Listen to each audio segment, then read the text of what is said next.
میٹھے میٹھے اسلامی بھائیوں، مدنی چینل کے ناظرین، 21ویں سال اب ختم ہونے والا ہے۔ ہر سال عجیب و غریب قسم کا ماحول ہوتا ہے، اور 31 دسمبر کو 31 دسمبر کو دنیا بھر میں ایک طوفان بدتمیزی برپا کیا جاتا ہے۔ میرے پاس ایک سروے رپورٹ ہے۔ اس سروے رپورٹ کے مطابق اس وقت دنیا کے 129 ممالک میں نیو ایئر نائٹ منائی جاتی ہے، اور دنیا کے 7,000 بڑے شہروں میں فحاشی اور عریانی سے بھرپور تقریبات منعقد کی جاتی ہیں۔ اس میں کیا ہوتا ہے؟ اتنی بڑی تعداد، لاکھوں لاکھ مسلمانوں کے بارے میں کہ دیکھیں، ایک غیر مسلم ہے، ان کا بھی ہم کوئی تذکرہ نہیں کرتے۔ غیر مسلم ہے، اسلام کا پابند مسلمان ہے، دین کا پابند مسلمان ہے، قرآن و حدیث کا پابند مسلمان ہے۔ کلمہ ہم نے پڑھا ہے، لا الہ الا اللہ محمد رسول اللہ صلی اللہ علیہ وسلم۔ اللہ تعالیٰ کی فرما برداری، اللہ تعالیٰ کے حکم کی بجاوری، اس کے پیارے حبیب صلی اللہ علیہ وسلم کے حکم کی اطاعت، قرآن پر ایمان، قیامت پر ایمان، آخرت پر ایمان، سزا و جزا پر ہمارا ایمان ہے، عذاب قبر حق ہے، قیامت کے روز اٹھنا۔ پھر مسلمان یہ اللہ کی ناراضگی سے ڈرتا ہے، اس کے اندر خدا کا خوف، اپنے رب کا خوف تو ہوگا نا۔ 31 دسمبر کو کیا نہیں ہوتا ہمارے معاشرے میں، اس پر غور کیجئے۔ شرابیں پی جاتی ہیں، گانے باجوں میں لوگ رقص و سرور، مطلب ہر طرح کی برائی و بے حیائی کا اہتمام کرنے کی کوشش کی جاتی ہے۔ یہ اخبار میں جو خبریں ہیں ہمارے ملک کی، اس میں کئی جگہوں پر میں نے دیکھا ہے کہ لاہور کو خاص فوکس کیا گیا ہے۔ ایسا لگتا ہے کہ جیسے کہ وہاں پر کچھ زیادہ ہی اس طرح کے معاملات کیے جاتے ہیں۔ اسی طرح باب المدینہ کا نمبر، یعنی کراچی کا نمبر، اب میں مرکز الاولیاء اور باب المدینہ کس طرح کہوں، شرابیں پی جائیں، جوا کھیلا جائے، ہوائی فائرنگ کی جائے، اس میں کتنوں کو گولیاں لگتی ہیں، کتنے زخمی ہو جاتے ہیں، کتنے ہی جان سے چلے جاتے ہیں۔ اب مسئلہ یہ ہے کہ گھر والے بھی روکے تو کیسے روکے، کچھ سمجھ نہیں آ رہی۔ میرے سامنے خبر ہے کہ سال نو کا استقبال، من چلے سڑکوں پر نکل آئے، 12 بجتے ہی شہر گولیوں کی تھرتھراہٹ سے گونج اٹھے، آتش بازی کی گئی، بدترین ٹریفک جام، من چلے سڑکوں پر نکل آئے، بھنگڑے ڈالے گئے، ساحلوں پر نوجوانوں کا رش۔ حالانکہ پولیس بند کرتی ہے راستے، لیکن ایسا لگتا ہے کہ ایک تعداد کو روکنے میں ناکام ہو جاتی ہے۔ 12 بجتے شہر شدید فائرنگ اور پٹاخوں کے دماغوں سے گونج اٹھا۔ اب آپ یہ بتائیے کہ ان تمام چیزوں کا ہمارے دین میں کیا اس کا تعلق ہے؟ میں ان سے بات کر رہا ہوں جو دین کی سمجھ رکھتے ہیں، کچھ تو غور کرتے ہوں گے کہ یار ہم مسلمان ہیں، یہ ہمارا کام تو نہیں ہے۔ اگر مثال کے طور پر 21ویں سال گزر بھی گیا، اور 21ویں سال آپ الگ سے اس کو کوئی ترکیب کرنا چاہتے بھی ہیں، تو اس ایک سال گزرا ہے، اس سال میں ہم نے ایسا کون سا کارنامہ انجام دیا ہے کہ جس کا آپ جشن منا رہے ہیں؟ اور جشن بھی خوشی اللہ کی نافرمانی سے تھوڑی منائی جاتی ہے۔ خوشی کے موقع پر اگر وہ خوشی ملتی بھی ہے، کوئی سی نعمت ملتی بھی ہے، تو اس میں بھی تو اللہ تعالیٰ کی فرما برداری کی جاتی ہے۔ یہ عاشقان رسول، یہ عاشقان میلاد، اور ویسے ہی یہ مہینہ تو ماہ میلاد کا ہے، تو کیا اس ماہ مبارک میں ہم گناہوں سے بچنے کے بجائے، آقا کا میلاد نیکی اور پرہیزگاری کے ساتھ منانے کے بجائے، کیا ہم اس ماہ میں بھی اسی طرح ہلڑ بازی اور تماشا کریں گے؟ کیا اسلام اور دین ہم کو اس بات کی دعوت دے گا؟ چین، سال نو کی تقریبات میں آگ لگنے سے 36 افراد ہلاک ہو گئے۔ بینکاک، نیو ایئر نائٹ کے نام پر کلب میں سال نو کا جشن منانے کے دوران آگ لگنے سے 66 افراد ہلاک ہو گئے، 222 زخمی ہو گئے۔ خود باب المدینہ کا ایک واقعہ کہ یہ نیو ایئر نائٹ کی تقریبات کے دوران ہوائی فائرنگ ہوئی اور 5 افراد اپنی جان سے چلے گئے، 40 زخمی ہو گئے۔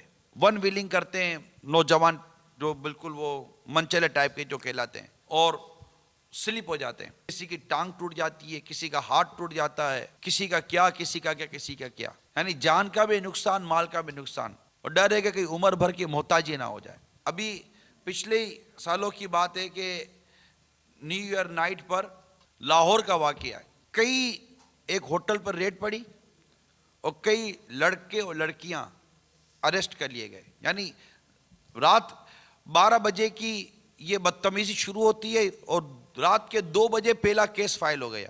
آپ خود سوچئے، میٹھے اسلامی بھائیوں، یہ بدکاریاں، یہ برائیاں، پتہ نہیں یہ کس قسم کا جشن منایا جا رہا ہے، تو عقل کام نہیں کرتی. یہ کیا ہے بھائی؟ سال پورا ہو گیا، ہم سوچے تو صحیح کہ اس سال ہم نے کیا کیا، ایسا کیا کیا ہے کہ جس پر خوش بھی ہوا جائے. ایسا کیا کیا ہم نے؟ اگر اپنے اعمال پر غور کریں تو ہر سال ہمارے وہ نت نیا جرم ہر ایک آن ہوا جاتا ہے، یعنی گناہ نت نئے انداز سے ہو رہے ہیں، جدید سے جدید گناہوں کا سلسلہ چل رہا ہے، اور ہماری گناہوں کی عادت پہلے کے مقابلے پہ تو پختہ ہوتی جا رہی ہے. ہم کس چیز کی خوشی منانے کے لیے سڑکوں پر نکل آتے ہیں، اور خود خوشی منانے کا انداز خود ہی اللہ کی نافرمانی والا. اور ایک طرف ملک میں اتنی پریشانی، اتنا خوف، ابھی تو ساری مطلب ایک طرح سے ملک بھر کے ایک تعداد، جناب یہاں آگ لگ گئی ٹمبر مارکیٹ میں تو وہ غمزدہ، پشاور کا واقعہ ہو گیا تو وہ غمزدہ، یہ واقعہ ہو گیا تو وہ غمزدہ. اور 31 دسمبر کو سارے کے سارے پھر وہ سب بھول بھلا کر نکل پڑے روڈ پر. مسجد جو بچا تھا تو ان کی فائرنگوں سے لوگ جان سے گئے، جو گھروں پر جا رہے تھے ان کو گولیاں لگ گئیں، جو گھروں میں سو رہے تھے آپ کی موٹر سائیکل فائرنگ و آتش بازی کی آواز نے ان کا جینا مشکل کر دیا. سڑکوں پر شراب کی بوتلیں پڑی ہوئی ملتی ہیں. اب سوچئے کیا اس حالت میں مریں گے؟ ہم کس چیز کا جشن منا رہے ہیں؟ ہم کس بات پر اتنی ہلڑ بازی کر رہے ہیں؟ معاذ اللہ، مطلب کہ گھروں کے اندر جس طرح کی بے پردگی اور گناہوں بھری پارٹی، مہذب کہلانے والے لوگ، بالکل مہذب کہلانے والے، اور کہیں گے نہیں بھائی ہم تو کہیں بھی نہیں جاتے، یہ ہوٹلے یہ عجیب و غریب قسم کے لوگ کرتے ہیں، ہم تو گھر میں جمع ہوتے ہیں. بھائی گھر میں کون جمع ہوتے ہیں آپ لوگ؟ دوست یار اور ان کی مطلب کہ بیٹیاں، ان کے بچوں کی امی، اور یہ سارے جمع ہو کر کیا کرتے ہیں؟ جب رات کو 12 بجتے ہیں تو یہ مہذب کہلانے والے لوگ اپنے گھروں میں لائٹیں بند کر کر کس چیز کا شور مچاتے ہیں؟ بٹن پلے کا دبا کر کون سی مطلب کہ اس میں سے آواز نکلتی ہے، اور پھر جو کیک اور پتہ نہیں طرح طرح کی وہ ٹی پارٹی ٹائپ کی چیزیں ہوتی ہیں، اور یہ غیر اجنبی مرد، اجنبی عورتیں، یہ فیملیز اور خاندان مل کر یہ کس چیز کا جشن منا رہے ہیں؟ یہ کون سا مطلب کہ اچھا کام کرنے کے لیے اب جمع ہو گئے؟ اور آپ کیسے کہتے ہیں کہ ہم مطلب بہت رسپیکٹیبل لوگ ہیں اور ہمارا مطلب کہ وہ طریقہ کار سے کرتے ہیں؟ یہ کون سا طریقہ کار ہے؟ اچھے خاصے مہذب کہلانے والے گھروں میں شیمپین کی بوتلیں کھولی جاتی ہیں، شراب کی بوتلیں کھولی جاتی ہیں. کیا یہ شراب پینے کی رات ہے؟ کیا یہ جوا کھیلنے کی رات ہے؟ کیا یہ گانے بازی اور بھنگڑا ڈالنے کی رات ہے؟ کیا یہ سڑکوں پہ نکل کے ہلڑ بازی کر کر مسلمانوں کا جینا مشکل کرنے کی رات ہے؟ اپنی جان کو ہلاکت پہ ڈالنے کی رات ہے؟ اپنے ماں باپ کے لیے ٹینشن پیدا کرنے کی رات ہے؟ آپ کو میں بتاتا چلوں، 31 دسمبر کو ہاسپٹلز میں ایمرجنسی لگا دی جاتی ہے. جی ہاں، ہاسپٹلز میں ایمرجنسی لگا دی جاتی ہے. کیا وجہ ہے کہ ہاسپٹل میں ایمرجنسی لگتی ہے؟ عملہ پورا کیا جاتا ہے، ڈاکٹر کیے جاتے ہیں، کیونکہ ان کو اندازہ ہوتا ہے کہ یہ زخمی ہو کر واپس آئیں گے. نیت کر لیجئے میٹھے اسلامی بھائیوں، آنے والا یہ 31 دسمبر ہم گناہوں بھرے انداز میں نہیں بلکہ انشاءاللہ دعوت اسلامی والوں کے ساتھ مدنی چینل پر گزاریں گے، اور اس کی دعوت عام کیجئے. اللہ کرے کہ ہم مطلب کہ اس رات کو خود بھی گناہوں سے بچنے میں کامیاب ہوں اور دیگر اسلامی بھائیوں کو بچانے میں کامیاب ہو جائیں. آمین. تو کوئی ایسی اپنے طور پر دیتے جو جہاں بیٹھا ہے نا، میں ہر ایک سے مدنی التجا کر رہا ہوں کہ آپ کوشش کیجئے جس شہر میں بھی آپ رہ رہے ہیں، جس ملک میں بھی آپ رہ رہے ہیں، یو کے والے یو کے میں میسج کر دیں، یورپ والے یورپ میں، امریکہ والے امریکہ میں، ہر کوئی کہ بھائی اس رات کو کہیں کچھ نہیں جانا، دعوت اسلامی کے ساتھ مدنی چینل پر وقت گزارنا ہے. یہ اپنی سنجیدگی کے ساتھ آپ تھوڑا لیجئے. اللہ تعالی ہمیں اصلاح امت کا درد عطا فرمائے. صلو علی الحبیب صلی اللہ تعالی علی محمد. مجھے اپنی اور ساری دنیا کے لوگوں کی اصلاح کی کوشش کرنی ہے.